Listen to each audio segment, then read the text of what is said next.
You know, I got into healthcare, I think I was 24 years old back in 1992, and it was having to do with childbirth.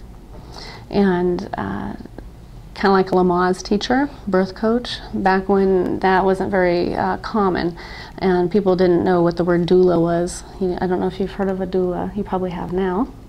Back then, people would look at you, you know, and then through the years it was, well, is that like a midwife, and having to explain that to people. But basically, it's an advocate for the woman and for the baby for a natural childbirth or the birth that she wants, because we see that medicine's a business, and people's health is being set aside for the benefit of how much money this doctor's going to make, or the hospital, or how much defensive medicine's happening because they're afraid of being sued, or the malpractice doesn't allow. So there's all these business aspects to childbirth, and we came in and we saw that the woman was being set aside in her needs, and what was healthy for her and the baby and what was safe for her and the baby was being ignored based off of what was the bottom line. So we came in, and there was quite a lot of politics involved in that, and so we came in as an advocate for the woman and for the family, and has been a new arm of the obstetrical team. And so we've been building over the years. This is what a doula is. This is, you know, we've been training other women to do this, equipping them to go out into the workforce and work as a doula, and creating jobs that way, albeit as self-employed, you know. But as it's kind of like the chiropractor, how it started out, and now is a legitimate, common practice covered by third-party insurance. And so, as a Christian, I noticed that quite a bit of this part of the obstetrical team was, there was a lot of pagan practices, and a lot of women were concerned and didn't want to be involved in that type of thing, and were asking me, because I had written a book called Christ-Centered Childbirth, and it's published in 2 different countries besides the United States, asked me to create an organization to train and equip women to be doulas and childbirth educators from a Christian perspective.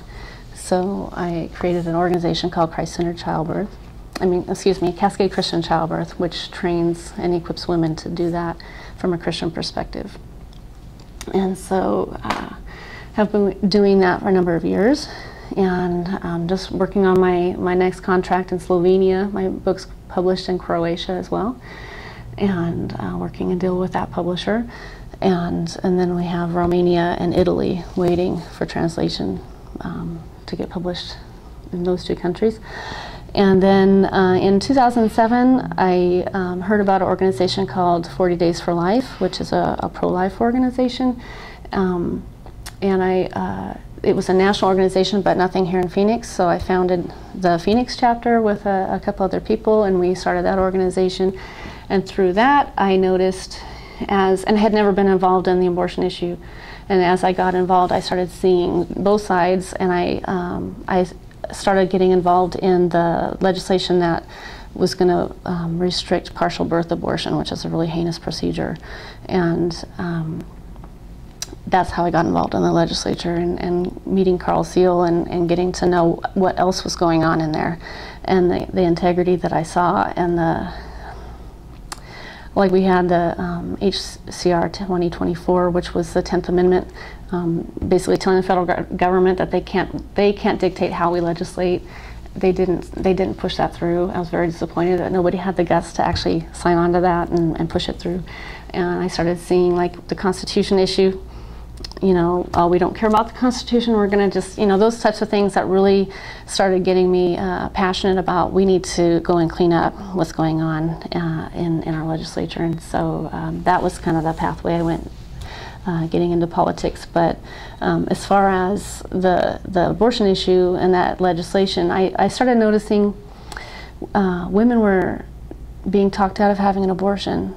At the I worked for a crisis pregnancy center for just a couple months, because I didn't feel right talking someone out of an abortion and then saying, well, we'll see you in 9 months with, you know, we got some free diapers and some free formula for you, and see you later. And so I felt really, as a doula and as an advocate, and I said I have these services I could provide, and I was told, no, we don't want those services, we just get them after they have the baby. So I didn't agree with that. I felt like there was so much more that we could be doing, and went to Maricopa County and made a proposal and said, here's services we could be providing that would greatly reduce cesarean section costs. The cost of cesarean sections, we have 1 in 3. If you 3 were pregnant, one of you would not be able to have your baby normally, which is scandalous. We should not have that kind of high rate of cesarean section, and the cost of a normal birth is $2,000. Cesarean is in the $50,000 range, and it's that business, you know, that we've created, that people are making a lot of money off of childbirth. And so anyway, saving the state quite a bit of money by offering these services to young women, being there for them as mentors when they're right now being left alone, these young girls. So it is steps of economically saving the state money, helping women, advocating for children. The infant mortality rate in urban Phoenix is quite high. For African American women, it's twice as high as other women, and there's quite a lot of, I mean, I can go on and on and on about all the disparities and the problems. My approach to any situation or any problem is, rather than either just complain or turn an eye, I want to get in there and fix it. And if I know how to do it, I can offer it and say, this is what we can do. This is where we can go. That would be the least expensive. That would save the most money. That'd be most beneficial for the person or for the business, or whatever it is, and be solution orientated. I might not know the answers to some questions, but I sure will find out. If this is the issues that we're working on, I will make sure that I know. And do everything I can, and not stop until the problem's solved. And I've seen quite a few problems that I know that I can help with, and then there's other things that I might not be able to do that, but I know someone who can. Like with the border, I can't take on that whole issue. But there's a company called GeoChris, and they provide sensors down at the border, and they can, not to get too deep into that, but we're working on getting funding for those, to get those in, and I can't do that personally, but I can direct people to that. So the point being is very solution orientated, and and action orientated. I don't want to just sit on the sidelines.